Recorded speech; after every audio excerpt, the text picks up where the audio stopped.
کو، ستاروں کو، چاند کو دیکھ کر کبھی کبھی سوچا کرو کہ یہ اللہ کی قدرت کی کتنی بڑی نشانیاں ہیں اور ان میں ہمارے لیے کیا سبق ہے۔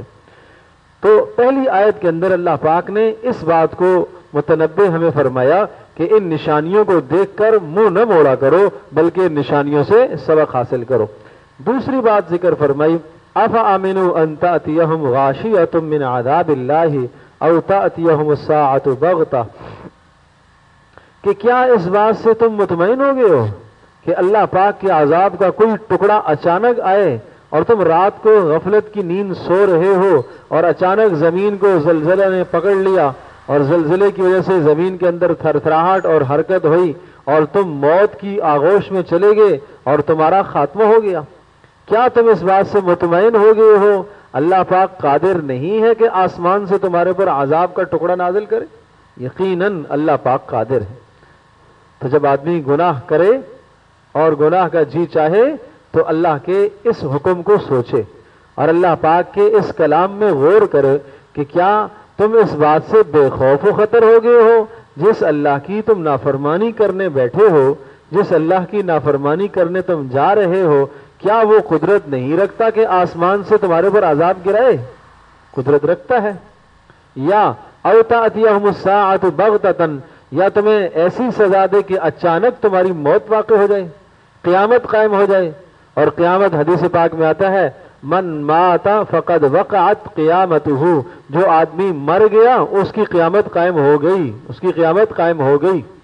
تو عذاب کی دو صورتیں ہیں، ایک عذاب کی صورت تو یہ کہ انسان عذاب میں پکڑا جائے، شدید پکڑا جائے لیکن موت نہ آئے، اور دوسری عذاب کی شکل ہے کہ عذاب ایسا آئے کہ انسان موت کی آغوش میں چلا جائے، مر جائے آدمی۔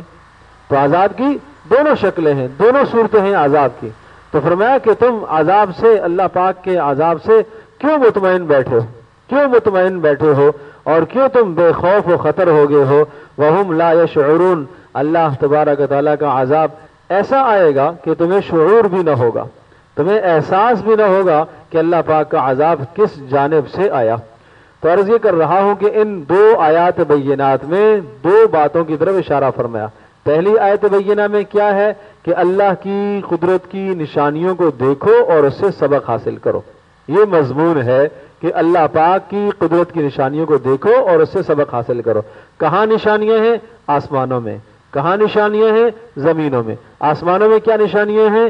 سورج ہے، چاند ہے، ستارے ہیں، آسمان کا وجود خود ایک بہت بڑی اللہ کی قدرت کی نشانی اور دلیل ہے۔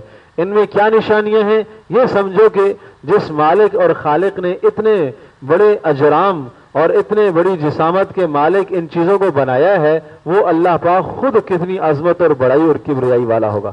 دوسرا کیا سبق ہے کہ یہ سورج صبح طلوع ہوتا ہے، پھر دوپہر میں اس کی جوانی ہوتی ہے، پھر شام اس میں بڑھاپا آ جاتا ہے، بالآخر یہ دنیا سے فانی ہو جاتا ہے، ختم ہو جاتا ہے۔ اسی طرح سے یہ زندگی کے تین دور تمہارے ساتھ بھی آنے والے، تمہارا بھی بچپنا ہے، پھر جوانی ہے، پھر موت ہے۔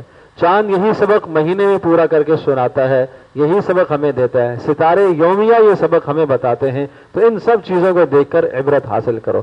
زمین سے سبق حاصل کرو کہ زمین کو اللہ تبارک و تعالیٰ نے تمہارے لیے بچھا دیا ہے اور اس طرح سے کہ وہ ساکن کھڑی ہے اور وہ تمہارے کام میں لگی ہوئی ہے۔ اللہ نے آسمانوں کو، زمینوں کو، چاند سورج ستاروں کو، سب کو تمہارے کام میں لگایا ہے، تمہاری خدمت میں لگایا ہے۔ لیکن تمہیں کس کام کے لیے اللہ نے مقرر کیا؟ تمہیں اللہ پاک نے اپنی عبادت اور بندگی کے لیے۔ تو پہلی آیت میں یہ سبق ہے۔ دوسری آیت میں کیا سبق ہے کہ جب کبھی گناہ کا دل چاہے، گناہ کی خواہش پیدا ہو، تو پھر کیا کیا کرو؟ پھر تم دیکھا کرو کہ اگر میں گناہ کروں تو اللہ تبارک تعالیٰ قدرت رکھتا ہے، فوری مجھے عذاب دینے کی قدرت اللہ کے پاس موجود ہے۔ تو کہا کہ تم مطمئن نہ ہو جاؤ، بے خوف و خطر نہ ہو جاؤ۔ ایک بزرگ کے پاس ایک شخص گئے اور انہوں نے آ کے کہا کہ حضرت مجھے گناہ کرنے کا بہت جی چاہتا ہے، آپ اجازت دے دیں، میں کیا کروں؟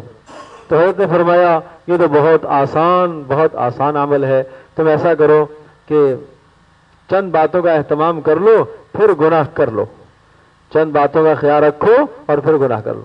کہا کیا حضرت؟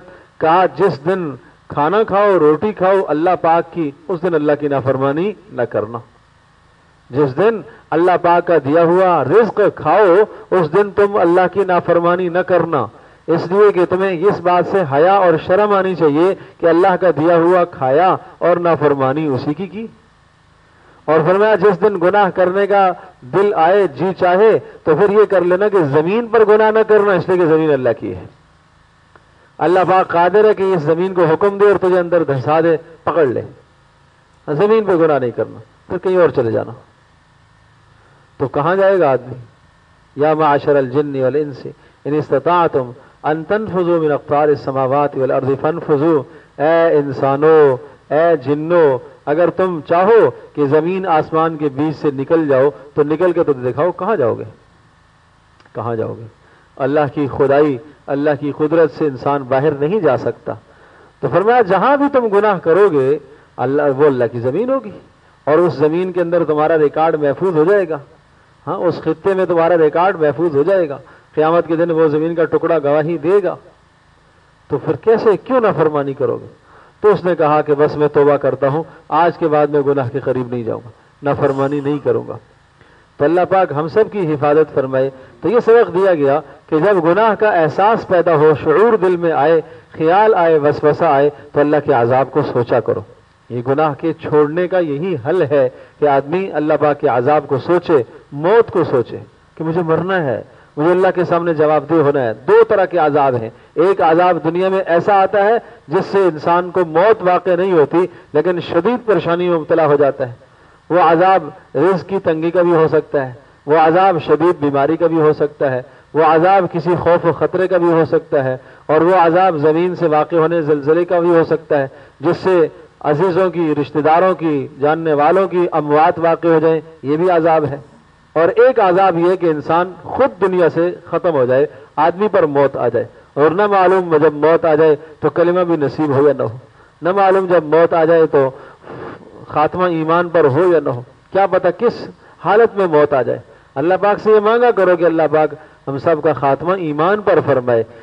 نیک عمل کرنے کے بعد جب موت آ جائے اور بیچ میں کوئی گناہ نہ کیا ہو تو یہ خاتمہ ایمان پر کہلاتا ہے۔ عشاء کی نماز آپ نے پڑھ لی اور اس کے بعد کوئی بھی گناہ کا عمل نہیں ہوا تو کسی بھی وقت رات کو اگر موت آ جائے تو کہا جائے گا یہ خاتمہ ایمان پر ہے، اس لیے کہ آخری عمل جو ہے اس کا ٹھیک تھا۔ حدیث پاک میں آتا ہے کہ قیامت کے دن تم اپنے اعمال پر اٹھائے جاؤ گے، جو تم نے دنیا میں جس دن عمل کرتے وقت تمہاری موت آئی، قیامت کے دن اسی عمل پر تم اٹھائے جاؤ گے۔ کوئی آدمی اٹھے گا نماز پڑھتا ہوا اٹھے گا، کوئی آدمی اٹھے گا شراب پیتا ہوا اٹھے گا، کوئی آدمی اٹھے گا چوری کرتا ہوا اٹھے گا، پتہ نہیں کیا کچھ گناہ کرتے ہوئے اٹھیں گے، اور سب کے سامنے ذلت اور رسوائی ہوگی۔ اللہ پاک اس ذلت اور رسوائی سے ہم سب کی حفاظت فرمائے۔